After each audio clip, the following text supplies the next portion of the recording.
After our parents passed away, two couples approached Serena and me at the same time, both wishing to adopt us. Serena dashed ahead, rushing toward the impoverished couple before I could move hill. "I'll let you have the wealthy family," she said, looking at me with a sweet smile.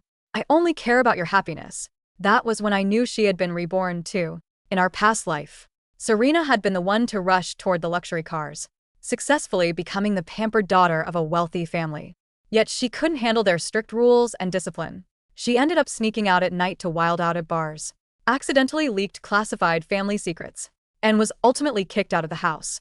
Meanwhile, I relied entirely on my own hard work to study abroad, eventually becoming a world-renowned scientific genius. On the day I was set to receive my grand award, Serena completely lost her mind. "Why do you get to live such a free and successful life?" she screamed, as she wished we were both given a second chance to choose. Without a shred of hesitation, I turned around and stepped straight into the luxury car. She had no idea that without money, true freedom didn't even exist. And this wealthy family, they were nothing more than my stepping stone in this life. The very moment I heard my sister Serena's inner thoughts, I knew she had been reborn, too.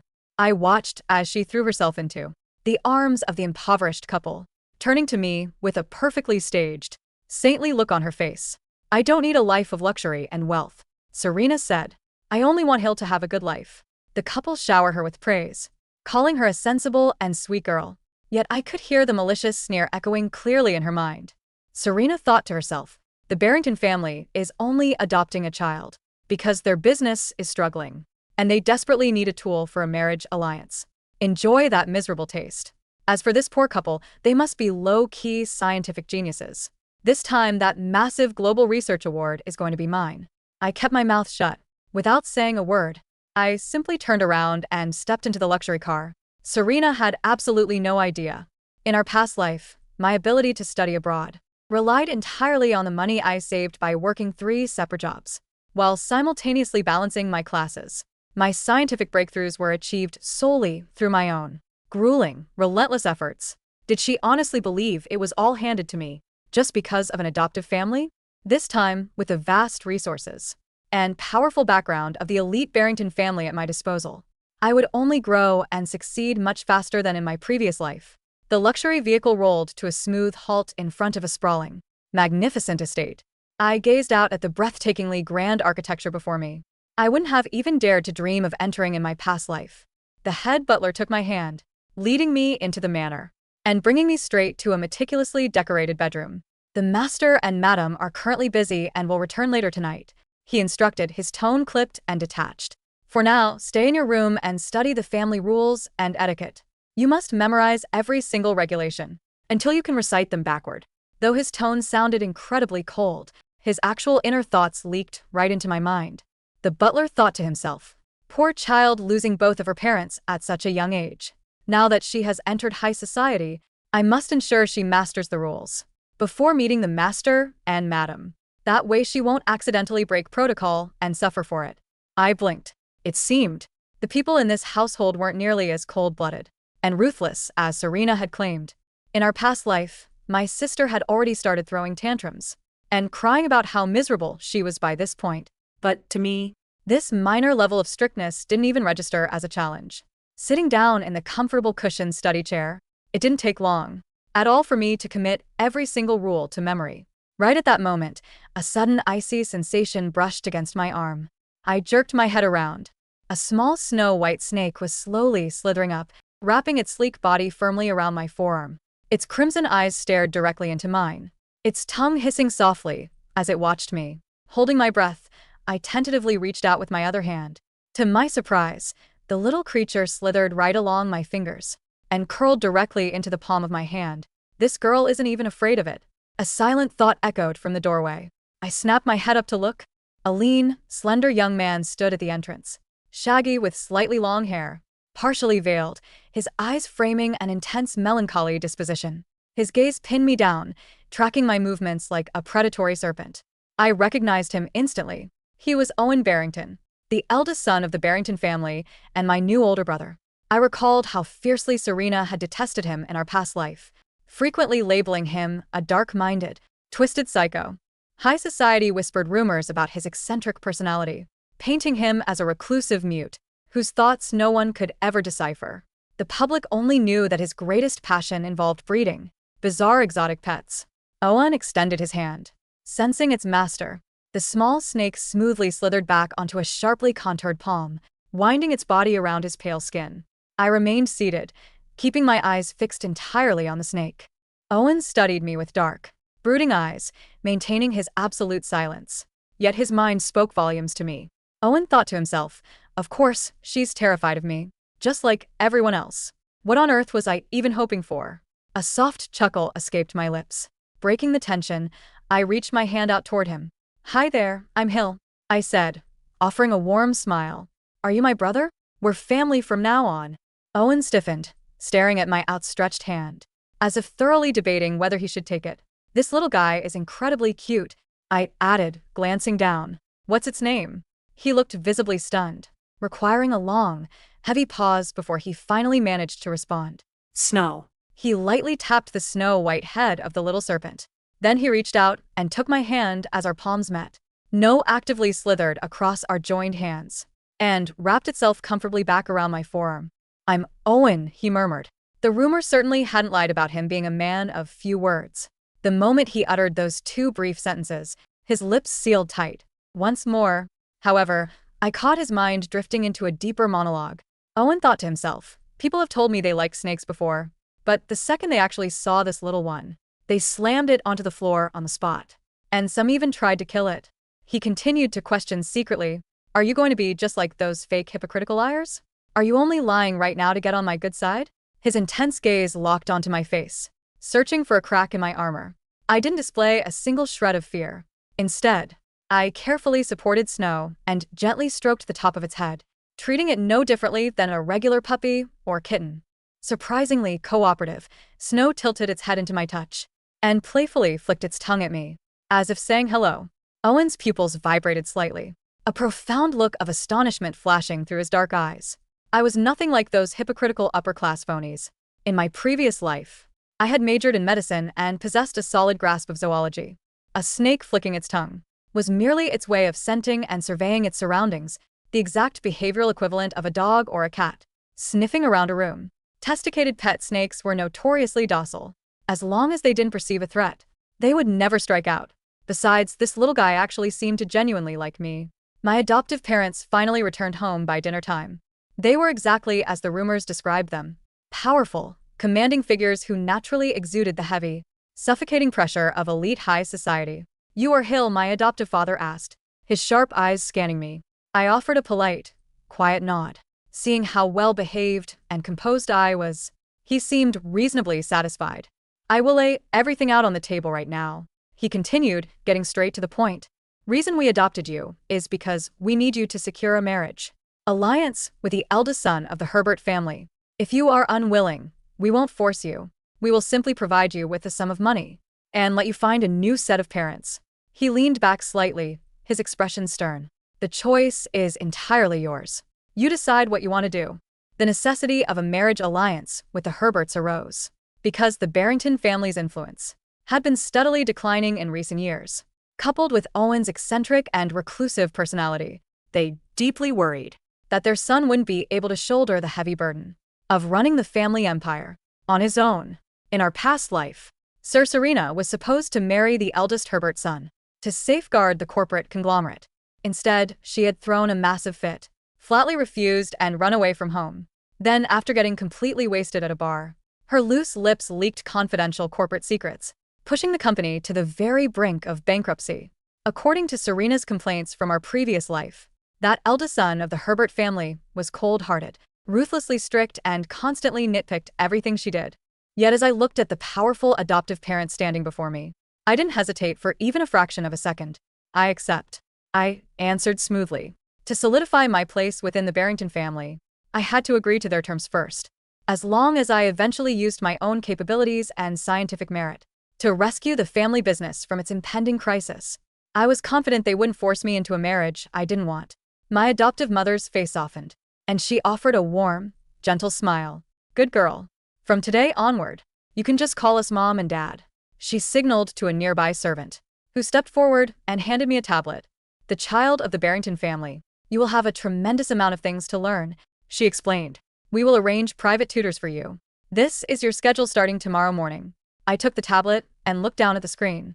The display was absolutely packed, completely crowded with a dense, non-stop list of various advanced courses. Right then, a crisp, detached voice suddenly cut through the quiet room.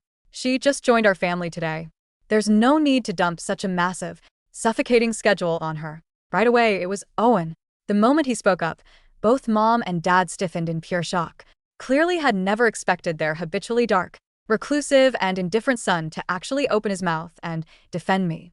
Mom's expression softened slightly. Owen, you know as well as we do that the Herbert family has incredibly high standards for a marriage partner. We are doing this for the sake of the family business. Owen lowered his gaze, his dark eyelashes casting shadows as he intensely pondered something. If I manage to save the company in the future, Owen asked quietly, does that mean she won't have to go through with the marriage alliance? My adoptive parents exchanged a tense, conflicted look. Well, that is, I don't mind it at all. I spoke up to break the heavy silence, bowing politely to them. Mom, Dad, thank you so much for placing your trust in me. The silence in the dining room stretched, thick and heavy, until my words settled over the table like a soothing balm. My adoptive mother, Evelyn Barrington, let out a soft, almost imperceptible sigh of relief. What a remarkably compliant child. Her inner voice drifted into my mind, gentle but tinged with a faint, lingering guilt. If only we didn't have to resort to this. But the Herbert family's influence is the only thing that can stabilize our shares. I must ensure she is treated well in every other aspect. My adoptive father, Richard, cleared his throat, his stern expression softening. By a fraction. Very well. Your classes will begin tomorrow at 7. Rest early. Tonight, Hill. Beside me, Owen remained entirely still, his pale fingers still loosely entwined with a small white snake Snow. He didn't say another word, but his dark, shadowed eyes lingered on my face for several seconds before he turned and silently retreated up the grand staircase. Compliance is just a survival mechanism, his thoughts echoed, sharp and bitter, fading as he moved further away. She's just telling them what they want to hear. She'll hate us eventually. Everyone does. I watched his retreating figure, a small, knowing smile playing on the corners of my lips. Just wait, big brother, I thought. In this life, we are both going to rewrite our endings. The next 3 months were a grueling test of endurance that would have broken the spirit of any ordinary teenager. My daily schedule was a relentless conveyor belt of advanced mathematics, corporate finance, 3 foreign languages, and high society etiquette. My etiquette tutor, Madame Vance, was a notorious perfectionist who had once trained members of European royal families. She stood over me with a heavy wooden pointer, her eyes scanning my posture for the slightest tremor. Keep your chin parallel to the floor, Miss Hill. A lady of the Barrington household does not tilt her head like a curious peasant, Madame Vance commanded, her voice like ice. Yet, inside her head, a completely different narrative was unfolding. Incredible, Madame Vance's thoughts marveled. Most heiresses cry or throw tantrums within the first week. This girl hasn't complained once. Her back is as straight as a steel rod, and her composure is flawless. She learns in 3 days what takes others 3 months. I ignored the burn in my calves and the aching stiffness in my shoulders. To me, this was nothing. In my past life, I had balanced a 30-hour work week at a damp, freezing convenience store, a second shift at a fast food restaurant, and a night shift cleaning office buildings, all while studying advanced biochemistry by the dim light of a cracked smartphone screen. Compared to the physical and mental torture of surviving on 3 hours of sleep in a moldy basement, sitting in an air-conditioned room learning how to hold a salad fork was a luxury. One evening, after a particularly exhausting 12-hour study session, I walked back to my room to find a small silver tray sitting on my desk. On it was a cup of warm, honey-infused chamomile tea and a small, hand-drawn sketch of a cartoon snake wearing a tiny crown. I smiled, looking toward the adjoining balcony. A shadow moved quickly behind the glass of the neighboring room. I picked up the cup, took a sip, and stepped out onto my balcony. The cool night air brushed against my face. I looked over at Owen's dark window. Thank you for the tea, Owen, I called out softly. And the drawing is beautiful. There was a long silence. Then, the heavy glass door slid open, and Owen stepped out. He was wearing an oversized black hoodie, his long bangs almost completely obscuring his eyes. In his hands, he held a large, beautifully patterned corn snake. "It's not for me," he muttered, his voice barely a whisper. The kitchen staff must have left it. His mind, however, was practically shouting. She drank it. I put exactly 2 spoonfuls of honey, just like the medical journals recommend for vocal cord strain. Did she like the drawing? It took me 3 hours to sketch. Please don't let her think I'm weird. I giggled softly, leaning against the stone balustrade. Well, whoever left it is very thoughtful and highly skilled at drawing.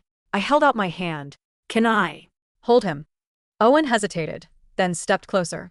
The distance between our balconies was barely 3 feet, separated by a secure iron railing. He carefully reached across, transferring the heavy, docile snake into my hands. "His name is Autumn," Owen murmured, watching me closely. As the snake wrapped its cool, heavy body around my wrists, I looked up at Owen. "You're very good with them. Most people don't understand that reptiles are incredibly sensitive to energy.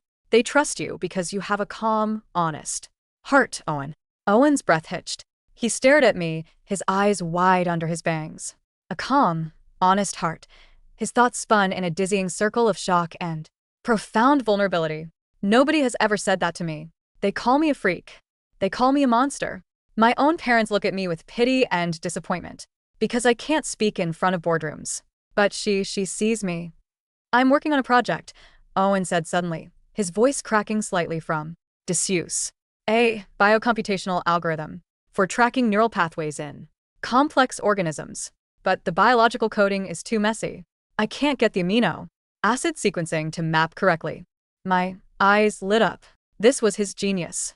In the past life, Owen had been dismissed as a recluse, but his private servers had contained groundbreaking code that could have revolutionized computational biology had he not burned them all in a fit of despair after the family's bankruptcy.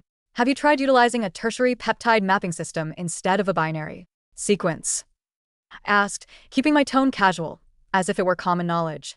"If you treat the amino acids as multidimensional coordinates rather than linear code, the algorithm shouldn't crash." Owen froze. The silence between us stretched for several seconds. What did she just say? His mind roared with a mixture of disbelief and sheer, ecstatic revelation. A tertiary peptide mapping system? That's brilliant. It would completely bypass the processing bottleneck. How does a high school student know this? Is she a genius? No, she's an angel. She's my sister. And she's a genius. Without another word, Owen turned around and sprinted back into his room, slamming the glass door shut. A second later, the bright glow of his computer monitors flickered through his sheer curtains.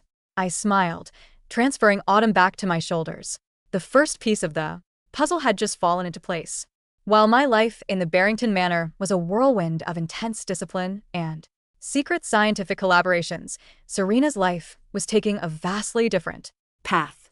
Under the guise of visiting the library, I occasionally took a detour to the old, rundown neighborhood where our biological parents had lived and where Serena now resided with the impoverished couple, the Carltons.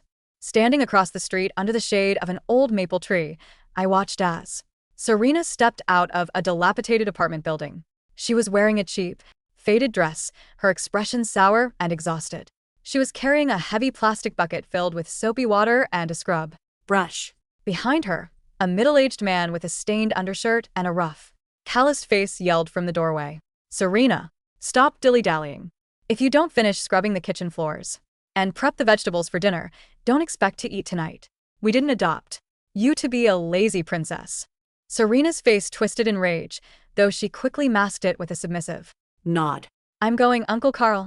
I was just getting some fresh air." As she turned her back to the door, her inner thoughts screamed so loudly I could hear them from across the street.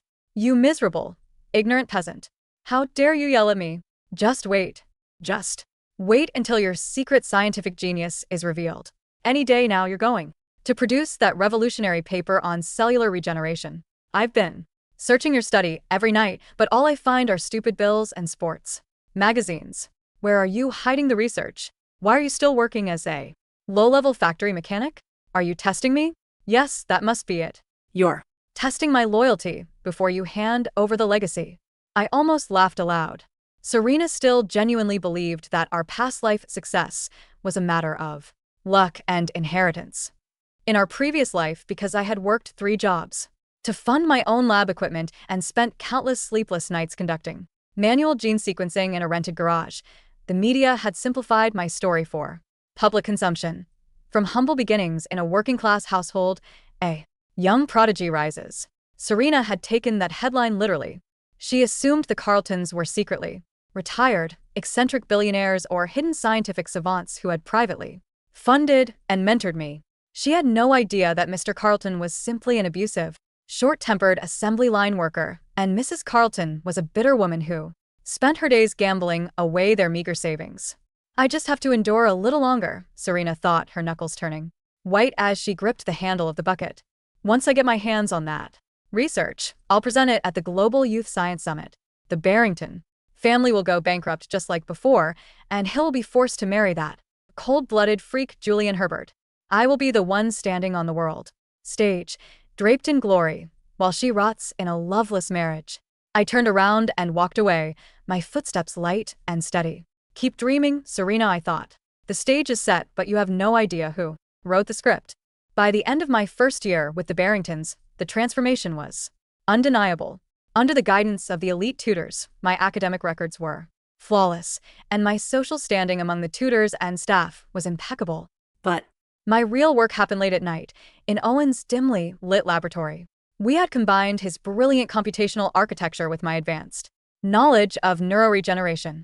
Together, we were developing a biosynthetic patch capable of repairing damaged spinal nerves using a patient's own stem cells, guided by real-time computational feedback. It was a project that, in my past life, I had only managed to conceptualize in my late 20s due to a lack of funding and computational resources. With the Barrington family's state-of-the-art private servers and my direct access to advanced chemical reagents, we had completed the prototype in less than 10 months. One evening, my adoptive parents called me into the grand study. The atmosphere in the room was exceptionally tense. Sitting on the leather sofa, opposite my father was a young man in a pristine, custom-tailored charcoal suit. His posture was impeccably rigid, his dark hair slicked back, and his features were as sharp and cold as carved marble. Julian Herbert, the eldest son of the Herbert conglomerate and my destined fiancé. She looks remarkably young. Julian's inner thoughts drifted into my mind, cold, analytical, and completely devoid of emotion. Another puppet of the Barrington family, sent to secure their failing empire. I have no time for a weak, delicate socialite who will cry when the market fluctuates. I will make my expectations clear from the start. He'll come in, Richard Barrington said, his voice laced with a subtle hint of anxiety. This is Julian Herbert. We are discussing the preliminary terms of the merger and your future arrangement. Julian did not stand up. He merely gave me a brief, dissecting nod. Miss Barrington, I will not waste your time with pleasantries. The Herbert family requires a partner who is capable of managing high-stress public relations and understands the basic mechanics of corporate governance. I have brought a standard evaluation contract. If your academic scores or psychological evaluations dip below the top 5% in the next 2 years, the alliance will be terminated, regardless of your family's financial state. My father's face paled slightly, but he kept his mouth shut. The Barringtons were desperate. I walked over, my movements fluid and graceful, and sat down on the armchair, opposite Julian. I didn't look at the contract he pushed across the glass table. Instead, I looked directly into his cold, gray eyes. Mr. Herbert, I said, my voice calm and perfectly modulated. I have a counterproposal. Julian's eyebrows twitching slightly. A counterproposal? From a 17-year-old girl who has spent her life in textbooks. His thoughts snapped with amused condescension. Amusing. Let's see what tantrum she throws. The Barrington family's current valuation is down by 12% due to the stagnation of our medical device division, I stated, my tone cool and professional. The Herbert family wishes to acquire us primarily for our logistics network and prime real estate holdings, while gradually phasing out our research division. Am I correct? Julian's eyes narrowed. How does she know our internal strategy? Richard wouldn't have told her that. He's too proud. You are correct, Julian said aloud, his voice dropping an octave. It is a simple matter of cutting dead weight. What if I told you that the deadweight is about to launch a product that will monopolize the global neuroprosthetics market within the next 6 months? I leaned forward, placing a sleek black tablet on the table. This is the preliminary data for Project Aurora, a biocomputational nerve regeneration patch, developed jointly by Owen Barrington and myself. Julian stared at me, then slowly picked up the tablet. As he swiped through the complex data sheets, molecular structures, and clinical simulation models, his cold demeanor began to crack. This is impossible. His mind was suddenly in a state of utter chaos. The peptide sequencing, it's completely solved. The computational mapping is years ahead of anything our R&D department has even conceptualized. If this is real, if this prototype is viable, the Barrington family's valuation won't just recover. It will eclipse the Herbert Group within a fiscal year. He looked up at me, his gaze no longer patronizing, but sharp, intense, and filled with a newfound, profound respect. Who wrote this? He demanded. I did. With Owen's computational support, I replied smoothly. So, Mr. Herbert, here is my counterproposal. The marriage alliance will remain on the table as a public front to keep our competitors from sniffing around our sudden collaboration. However, the contract will be rewritten. We are partners, not master and servant. And once Project Aurora goes public at the Global Science and Tech Summit next month, the Barrington family will hold 51% of the joint venture. If you agree, we sign. If not, I am sure the Vance Group or the Sterling conglomerate would be more than willing to look at these files. Julian stared at me for a long, quiet moment. Then a slow, genuine smile broke across his handsome, icy face, the first real emotion he had shown since entering the room. Incredible, his mind whispered, a sudden spark of genuine admiration flaring up. She isn't a puppet. She's a predator. A brilliant, calculated predator. This is the first time in my life I've met someone who actually commands my respect. You have a deal, Miss Barrington, Julian said, extending his hand. I will have my legal team draft the new partnership agreement tonight. As our hands met in a firm, professional grip, I knew the chessboard was entirely under my control. The Global Science and Tech Summit was the most prestigious event of the year, held in a magnificent, glass-domed convention center in the heart of the Metropolitan District. The air was thick with the scent of expensive perfume, polished leather, and the electric hum of high-tech exhibitions. I stood in the VIP lounge, dressed in a sleek, emerald green evening gown that complemented my composed, elegant stature. Beside me stood Owen, looking remarkably sharp in a dark suit, his posture confident and relaxed. He was no longer hiding behind his hair. His eyes were bright, and his mind was filled with a quiet, steady peace. We're going to win. Owen's thoughts hummed warmly. With Hill by my side, I'm not afraid of the crowds anymore. We're going to show them what we built. Suddenly, a commotion at the entrance of the lounge caught our attention. I am an official presenter. You cannot bar me from entering. A shrill, desperate voice cried out. I turned my head to see Serena, practically shoving her way past the security guards. She looked disheveled, her cheap makeup poorly applied, and her dress, a knockoff designer gown, looking crumpled and ill-fitting. Behind her, looking incredibly embarrassed and anxious, were Mr. and Mrs. Carlton. Serena? Evelyn Barrington murmured, her brow furrowing with distaste. What is the meaning of this? Why is she making such a scene? Serena's eyes scanned the room until they landed on me. A flash of pure, unadulterated malice crossed her face, quickly replaced by a triumphant, arrogant smirk. She marched straight toward me, holding a thick, leather-bound folder tightly against her chest. Hill, I knew you'd be here, hiding behind the wealth of the Barrington family. Serena sneered, her voice carrying across the quiet lounge, attracting the attention of several high-profile investors and journalists. But your days of living on borrowed glory are over. Today, I am going to expose you for the fraud. You are. I didn't flinch. I merely took an elegant sip of my sparkling water. Expose me? For what, Serena? For stealing my life. For stealing my success. Serena pointed a trembling, dramatic finger at me. In our past life, you became a world-renowned scientific genius. But I know your secret now. You didn't achieve any of that through your own work. You stole the research of the Carlton family. You took credit for the brilliant scientific breakthroughs of my adoptive parents. A collective, stunned silence fell over the room. Beside me, Julian Herbert stepped forward, his eyes cold as glaciers. Miss Carlton, you are making highly slanderous accusations without a shred of evidence. Security, escort her out. No. Don't touch me. Serena screamed, backing away. She whipped open her leather folder, pulling out several pages of handwritten formulas and chemical diagrams. I have the proof. This is the original handwritten research paper on cellular regeneration and synthetic tissue synthesis. I found it hidden in the Carlton household. This is the exact research that Hill used to win her grand award in her past life. She's a thief. I looked down at the papers she was waving frantically in the air. With a single glance, I recognized the messy, convoluted handwriting.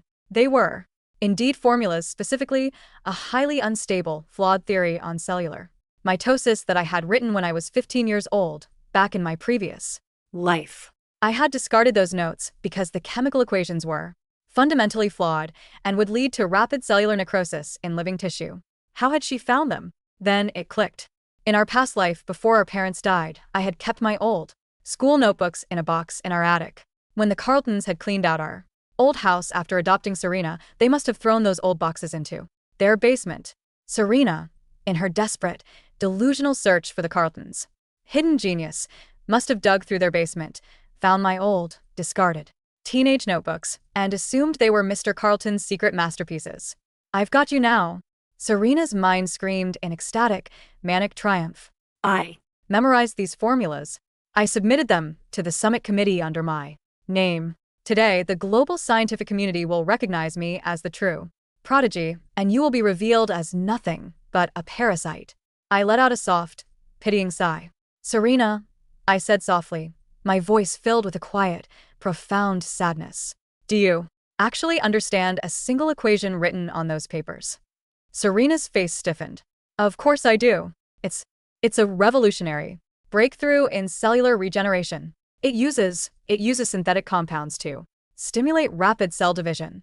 If you actually understood biology, Serena, you would know that the chemical compound you have listed as formula B12 on page 3 is a highly toxic carcinogen, I said, stepping forward, my voice clear and authoritative.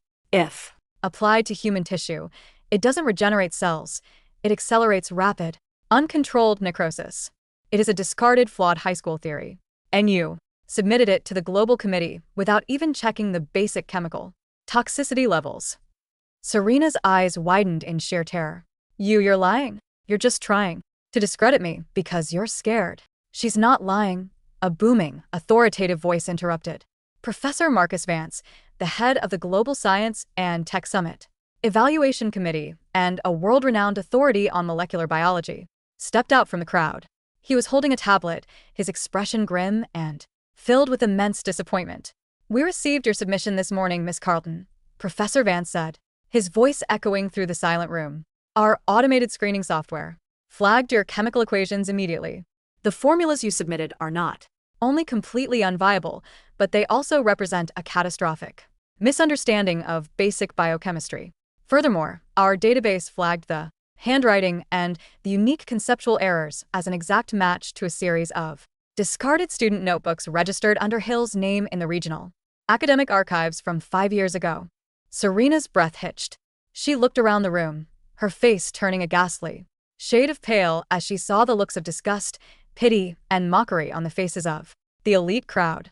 No, that's impossible, Serena stammered, her voice cracking as she turned to Mr. Carlton. Dad, tell them you wrote this.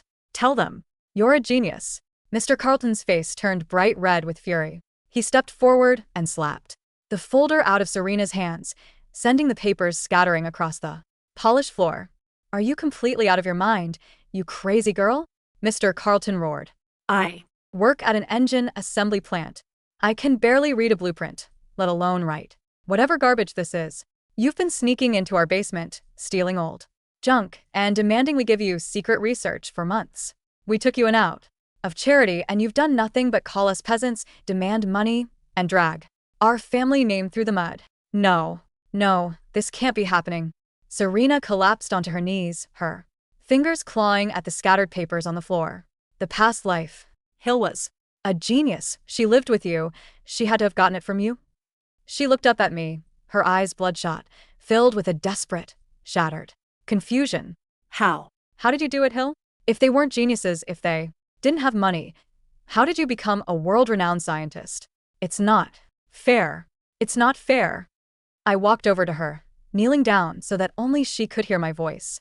I Looked directly into her hollow, terrified eyes, and for the first time, I let my true thoughts flow freely, projecting them straight into her mind. Because, Serena, true genius isn't a commodity you can inherit, steal, or buy. It was never about the Carltons, and it was never about the Barringtons. I Worked 3 separate jobs, scrubbed floors until my fingers bled, and studied under the dim light of street lamps. I earned my success with every single drop. of my sweat and blood. You thought wealth was a cage, so you ran to poverty, thinking it was a shortcut. But you forgot one simple truth. Without the drive to work, without the discipline to learn, a lazy soul will rot, whether they are draped in silk or rags. Serena's pupils dilated in pure horror as my words echoed in her mind. The Sheer, crushing weight of her own foolishness finally crashed down on her, shattering her sanity completely. She let out a piercing, hysterical shriek, clawing at her own hair as the security guards finally grabbed her arms, dragging her screaming and sobbing out of the convention center. The crowd watched her departure with cold, indifferent silence. In high society, a fool was far worse than a villain. The grand doors of the main auditorium swung open, and the announcer's voice boomed through the speakers. And now, for the presentation of the Grand Award for Outstanding Achievement in Biotechnology, please welcome the co-creators of Project Aurora, Hill Barrington and Owen Barrington. The applause was deafening, a thunderous wave of sound that shook the very foundations of the glass dome. I stood at the entrance of the stage, looking out at the sea of flashing cameras, distinguished scientists, and powerful investors. Beside me, Owen took a deep breath, his hand steady as he adjusted his lapel. "Ready, sister?" he asked, a brilliant, confident smile lighting up his face. "Ready, brother," I replied. As we walked out onto the stage, basked in the warm, golden glow of the spotlights, I saw my adoptive parents standing in the front row. Evelyn was openly weeping tears of pride, while Richard stood tall, his hands clapping with a fierce, unwavering strength. Beside them, Julian Herbert gave me a subtle, respectful nod, his eyes shining with a quiet, brilliant promise of a future we would build together as absolute equals. I looked up at the glittering glass ceiling, watching the stars shining brightly in the night sky. In my past life, I had climbed the mountain of success entirely alone, bruised, battered, and exhausted, only to be pushed off the edge by a sister who could not bear to see me fly. But in this life, I had used the resources, the wealth, and the power at my disposal not as a crutch, but as wings. I had saved my family, protected my brother, and secured a future where no one could ever dictate my worth. True freedom didn't mean escaping the world's challenges. It meant possessing the strength, the intellect, and the power to command your own destiny. And as I stood on the podium, holding the heavy, glittering trophy aloft, alongside my brother, I knew that this was only the beginning of a dynasty that would never fall.